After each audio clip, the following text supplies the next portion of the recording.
नहमदुहु व नसल्ली व नसल्लिमु अला हबीबिहिल करीम। अल्हम्दुलिल्लाहि रब्बिल आलमीन वस्सलातु वस्सलामु अला सय्यिदिल अंबियाइ वल मुरसलीन व अला आलिहि व सहाबिहि अजमईन। अम्मा बअद फअऊज़ु बिल्लाहि मिनश शैतानिर रजीम। बिस्मिल्लाहिर रहमानिर रहीम। लक़द मन्नल्लाहु अलल मुअमिनीना इज़ बअअस फ़ीहिम रसूला। आमन्तु बिल्लाहि सदक़ल्लाहुल अज़ीम व सदक़ रसूलुहुन नबियुल अमीनुल करीम व नहनु अला ज़ालिका लमिनश शाहिदीन व शाकिरीन वल्हम्दुलिल्लाहि रब्बिल आलमीन।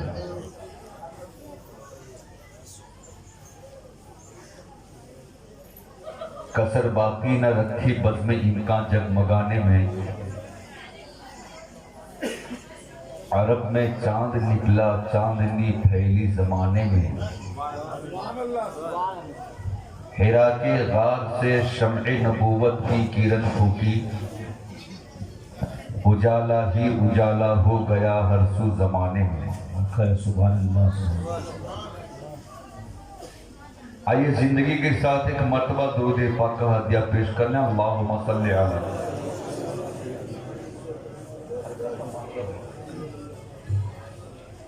अल्लाहुम्मा सल्ली अला सय्यिदिना व मौलाना मुहम्मदिन कमा तुहिब्बु व तर्दा bi an tusalli अलैहि। सल्लु अलैहि सलातुम व सलामुन अलैका या रसूलुल्लाह सल्लल्लाहु तआला अलैहि वसल्लम। नमाज इशा के बाद से लेकर अब तक आपने मुतअद्दिद शायरों को समाअत किया। फिर मौलाना शहादत हुसैन साहब बरकाती की पुरमौज खिताब भी समाअत किया। मेरे बाद दारुल उलूम मुजाहिद मिल्लत का एक जिम्मेदार मुदर्रिस जो हिंदुस्तान ही के किसी मदरसे नहीं बल्कि जामे अजहर मिस्र से फारिग होकर के आने वाला आलिम दीन हजरत अल्लामा मुफ्ती मशकूर आलम अजहरी साहब, और सुना पे सुहागा ये है कि आज इस बज़्म अकीदत को कामयाबी की मंजिल तक पहुंचाने के लिए धामनगर के महाराजा ने अपने लगते जिगर को आप तक भेज दिया है।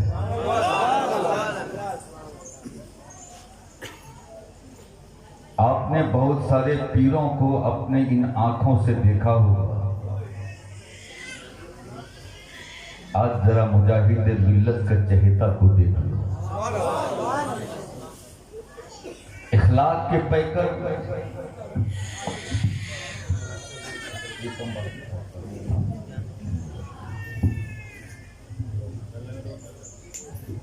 और याद रखिए, नाना के मिशन को जिंदा करने का हक फकत नाती को होता है। दुनिया में बेशुमार लोग मुस्तफा के कलमा पढ़ने वाले मौजूद हैं और थे। नबी के नाम पर तन मन धन लुटाने का दावा करने वाला बेशुमार इंसान दुनिया में मौजूद था। लेकिन जब नबी के शरीयत को किसी ने चैलेंज किया था यजीद की शक्ल में, तब बचाने के लिए नाती ही मैदान में आया।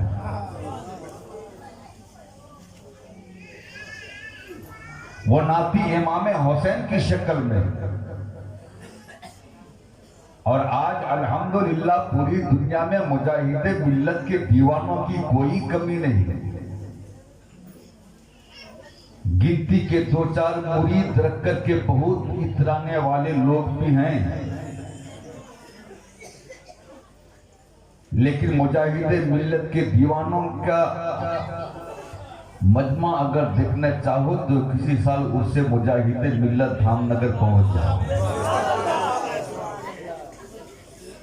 इतने दीवानों की मौजूदगी में मुजाहिद मिल्लत के मिशन को फरोग देने के लिए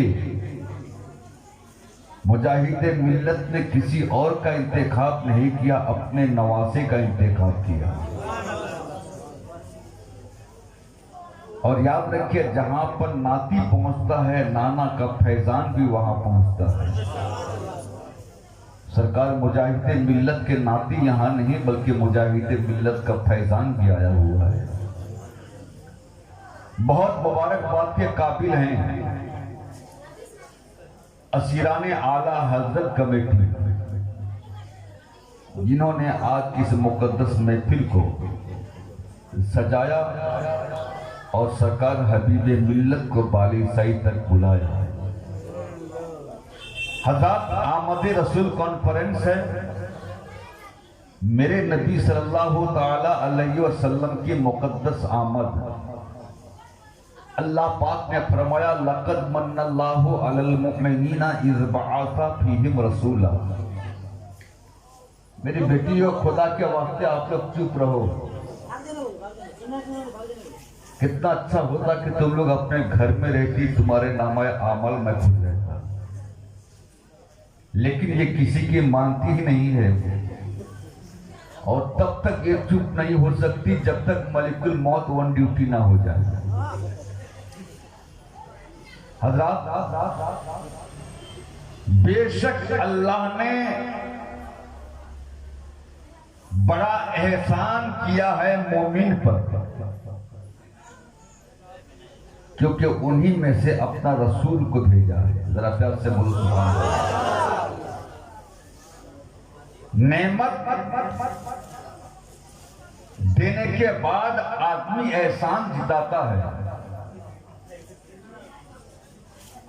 नेमत देने के बाद अपने कर्म का एहसास उसको दिलाता है। अल्लाह रब्बुल इज्जत ने हमें आपको कितनी नेमतें अता किया है। अगर आप अल्लाह की नेमतों को गिनती करना चाहो, आपकी जिंदगी पूरी हो जाएगी, मगर गिनती खत्म नहीं कर सकते। ये मेरा कौल नहीं, कुरान करीम का दावा है। व इन तअद्दु निअमतल्लाहि ला तुहसूहा। अगर तुम अल्लाह की नेमतों को गिनना चाहो तो गिन नहीं सकते।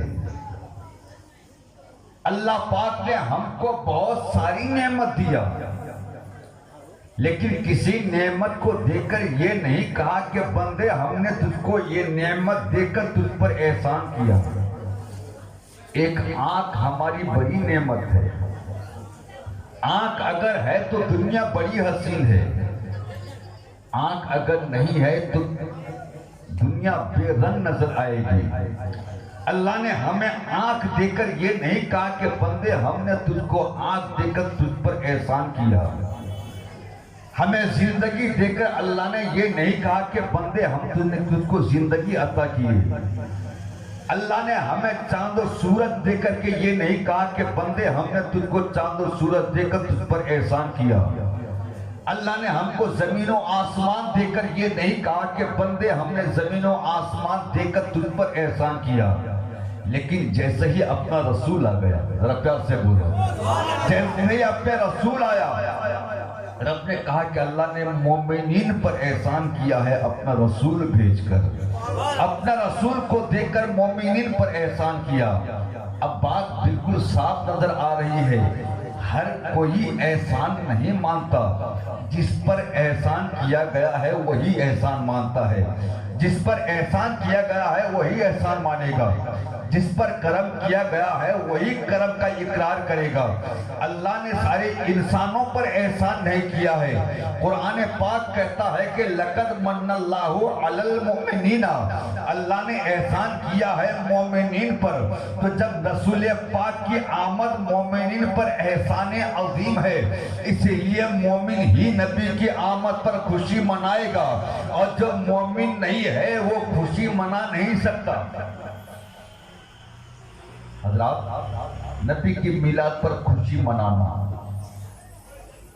नबी की मिलाद पर, नबी की आमद पर मसरत का इजहार करना, ये मुसलमान का हक है। मेरा प्यार से बोलो सुभान अल्लाह। ये किसका हक है? मुसलमान का हक है। जुलूस निकालते हैं हम, पैदल चले हम,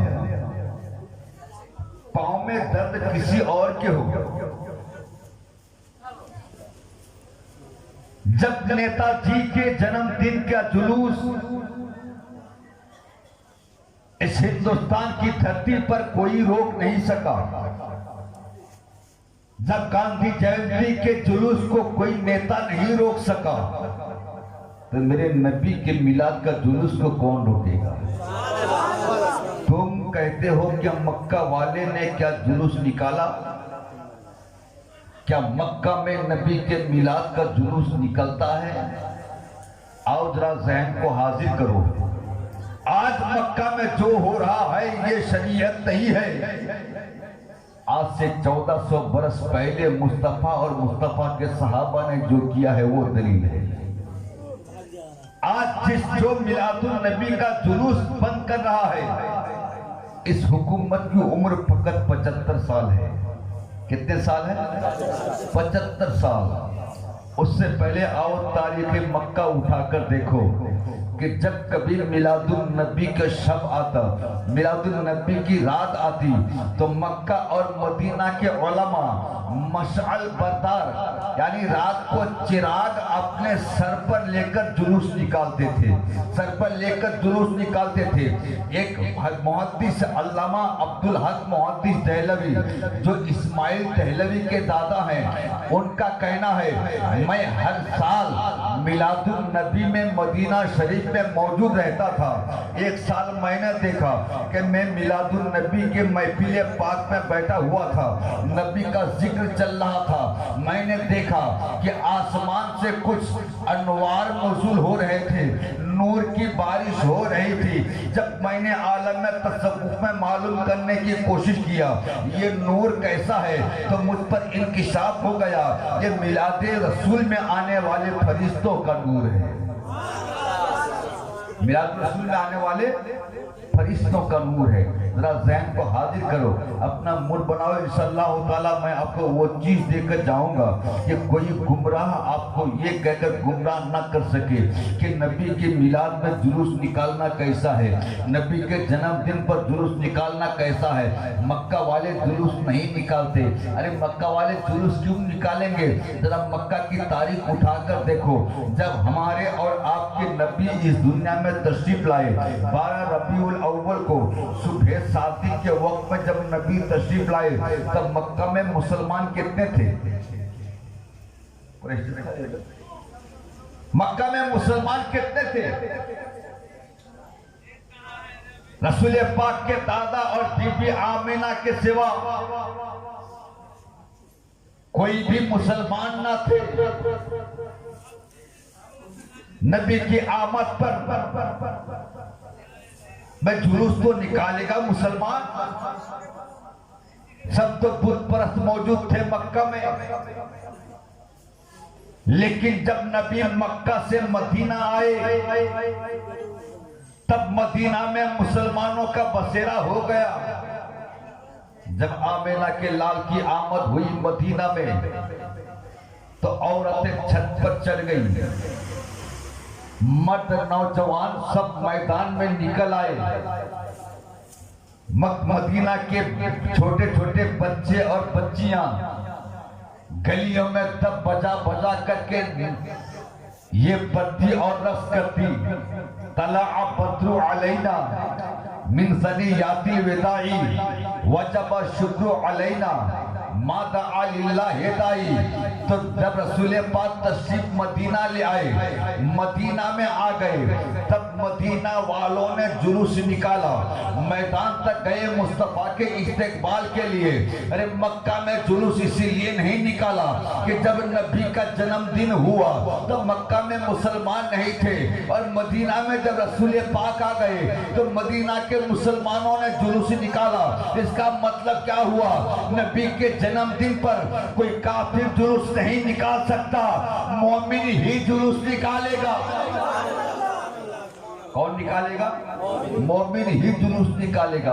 आओ आओ, मेरे आका सल्लल्लाहु ताला अलैहि वसल्लम की मुकद्दस आमद की सुबह है। रब ने हुक्म दिया जिब्राइल जमीन पर जाओ, मगर अकेला मत जाओ, साथ में 70,000 फरिश्तों की लश्कर लेकर के जाओ। जरा प्यार से बोलो सुभान अल्लाह। नारे तकबीर, नारे रिसालत, मुफ्ती मशकूर साहब अजहरी, नारे तकबीर। हजरात, बहुत जल्द इनका खिताब आपको समाप्त करना है, क्योंकि मेरे ख्याल से रात के 2 बजने वाले हैं और बाली साहब की ये दूसरी तकरीर हो रही है। रात के 2 बजे दूसरी तकरीर, पता नहीं ये 9 बजे के बाद से लेकर के ये 5 घंटा किधर गया। शायद ये तमाम शोराओं के लुकमा बन गया होगा। एक प्रोग्राम में नौजवानों, बालूशाही के नौजवानों को बोल रहा हूँ, एक प्रोग्राम में फकत एक ही शायर रखना। कितने शायर की जरूरत है? एक शायर रखो, बाकी उलमाए किराम को रखो, उनसे तकरीर सुनो, ताकि आपके ईमान की भी हिफाजत हो सके, आपके अमल की भी हिफाजत हो सके। जरा मोहब्बत से बोल रहे सुभान अल्लाह। मेरे बाद मुफ्ती मशकूर साहब की मिला की तकरीर होगी। अब मुलाहिजा करें, अल्लाह ने कहा जिब्राइल मेरे महबूब की मिलाद है, जाओ 70,000 फरिश्तों को लेकर के जाओ। मगर जिब्राइल, ये जुलूस 70,000 फरिश्तों का जुलूस तुम खाली हाथ में मत जाओ, बल्कि झंडे लेकर के जाओ। जरा प्यार से बोलो सुभान अल्लाह। जिब्रील अमीन जन्नत से 3 झंडे लेकर के आए। एक झंडा को हजरत जिब्रील अमीन ने पूरब के आखिर में गाड़ा, दूसरे झंडा को पश्चिम के आखिर में गाड़ा, और एक किधर बाबू, किधर? यही वक्त है जब से मैं जब भी आओ कम पानी पी कर के आया था, ओवर लूट कर क्या पिला। जरा मोहब्बत से बोल रहे सुभान अल्लाह। देखिए, एक तो यह है कि ये तकरीर करने का वक्त नहीं है, ना समझने का वक्त है, और ऐसे में एक एक दो करके उठ कर भाग रहे हैं। वाकई गुफ्तगू का मूड ही नहीं बनता है कि मैं आपके सामने क्या किताब करूँ। जरा मोहब्बत से बोलते हैं सुभान अल्लाह। और कोई उठना है किसी को? जी, अगर नहीं उठना है तो इतना से 5 मिनट बैठें। 20 मिनट का वक्त दिया गया था, 15 मिनट हो गया है, और 5 मिनट की गुफ्तगू सुनें ताकि आपको एक दलील मिल जाए। रब ने कहा जिब्राइल जुलूस खाली हाथ लेकर के मत जाओ, 3 झंडा लेकर के जाओ। एक पूरब के आखिर में, दूसरा पश्चिम के आखिर में, और तीसरा झंडा खानाए काबा की छत में। तो नबी के जन्मदिन पर जुलूस निकालना ये तो फरिश्तों की सुन्नत है। किसकी सुन्नत है बोलो? फरिश्तों की सुन्नत है। और झंडा लहराना जिब्रील अमीन की सुन्नत है। जिब्रील अमीन ने खानाए काबा में झंडा लगाया, पूरब के आखिर में लगाया, पश्चिम के आखिर में लगाया। ये दुनिया के चारों तरफ में मुस्तफा की मिलाद का झंडा लगाना क्या मतलब है? आप झंडे की अजमत को समझते हैं। हमारा भी अपना एक देश है, इस देश का भी एक अलामती निशान है जिसको हम अपने देश का तिरंगा कहते हैं। आदमी रोमाल इस्तेमाल करने में खुद मुख्तार है। कोई सफेद रंग का रोमाल इस्तेमाल कर रहा है, कोई हरा रंग का रोमाल इस्तेमाल करता है, कोई गेरुआ रंग का रोमाल इस्तेमाल करता है। इन तीनों रुमालों से कोई हाथ पांव पहुंचे कोई टेंशन नहीं, लेकिन मौलाना गुलाम सरवर साहब नेमती जब इन 3 कपड़ों को लेकर के पहुंचे एक टेलर के पास, कहा कि टेलर साहब इस 3 कपड़े को एक कपड़ा बना दो। अब टेलर ने तीनों कपड़े को एक साथ सी दिया। जब देखा गया तो अपने देश का तिरंगा बन गया। अब है किसी के अंदर हिम्मत जो तिरंगा से अपने पांव को पोंछ ले, है किसी के अंदर हिम्मत जो तिरंगा से को अपने रोमाल की शक्ल में इस्तेमाल करे। इसलिए याद रखना, तिरंगा की बेहुरमती हम भारतीय कभी बर्दाश्त नहीं कर सकते। वो कोई दूसरा होगा जो तिरंगा की बेहुरमती को बर्दाश्त कर लेगा, मगर कसम खुदा की हिंदुस्तान का मुसलमान अपनी बेइज्जती बर्दाश्त करेगा, मगर अपने देश के तिरंगे की बेइज्जती बर्दाश्त नहीं कर सकता। क्योंकि याद रखना, हिंदुस्तान को तिरंगा देने वाला कोई आरएसएस का दलाल नहीं था, कोई बजरंग दल का लीडर नहीं था, कोई बीजेपी का चाहने वाला नहीं था, बल्कि देश को तिरंगा देने वाला तो कोई नबी का दीवाना था, नबी का कलमे पढ़ने वाला मुसलमान था। हम देश के तिरंगा को झुकना बर्दाश्त नहीं कर सकते। हमने अपने भारत के तिरंगा से पूछ लिया, ऐ भारत के तिरंगा तेरी बड़ी इज्जत है, प्रधानमंत्री नीचे है तो तू उसके ऊपर है, मुख्यमंत्री नीचे है तू उसके ऊपर है, राष्ट्रपति नीचे है तू उसके ऊपर है, लेकिन ऐ तिरंगा बता तेरी इज्जत कहां से कहां तक है। तिरंगा ने जवाब दिया, मेरी अजमत कश्मीर से लेकर कन्याकुमारी तक है। मैं अपने भारत के तिरंगा से पूछता हूँ, ऐ भारत का तिरंगा ये बता कभी तुझको नेपाल में लहराया गया क्या? तो तिरंगा ने जवाब दिया, नहीं, मुझको नेपाल में लहराया नहीं जाता। नेपाल के झंडा से पूछा, कभी तू पाकिस्तान पहुंचा क्या?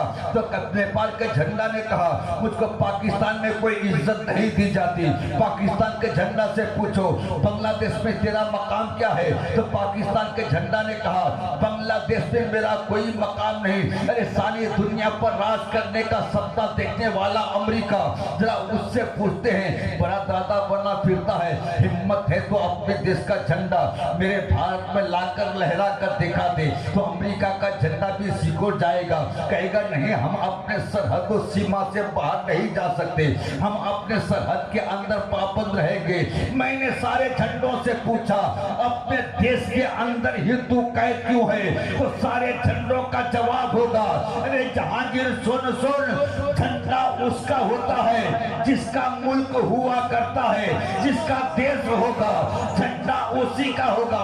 जब ये बात फाइनल हो गई कि जिसका मुल्क होता है झंडा उसी का होगा, और मिलादुन नबी पर जिब्रील अमीन ने पूरा वो पश्चिम में झंडा लगा करके दुनिया वालों को पैगाम दिया है, दुनिया वालों, सारी दुनिया पे राज कोई चाहे कर ले, मगर जमीन का मालिक तो मुस्तफा है, धरती का मालिक तो मुस्तफा।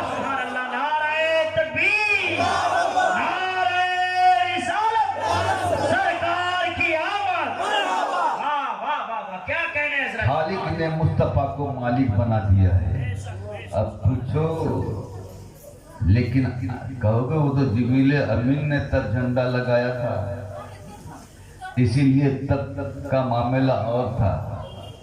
आज तो हिंदुस्तान में मोदी जी का कब्जा है, पाकिस्तान में मुशर्रफ का कब्जा है, लेकिन ये मुल्क किसका है?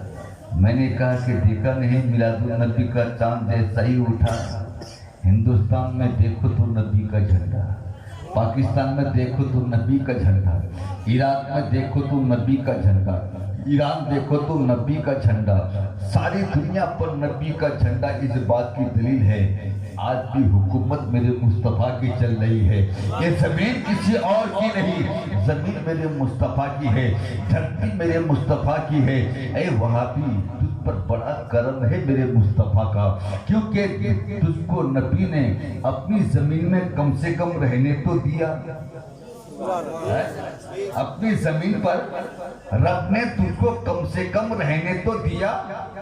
बाप की बात अगर ना मानो, ना फरमानी करो तो बाप जायदाद से महरूम कर दे, मगर वाह रहमतुल आलमीन, तेरी रहमत को सलाम। इतने गुस्ताखी कर रहे हैं वहां भी गुस्ताख, फिर भी तुमने अपनी जमीन पर रहने के लिए जगह दिया। तो गैब से आवाज आती है, कहां भेजना चाहते हो? मैंने कहा इसको कब्र में रहना चाहिए।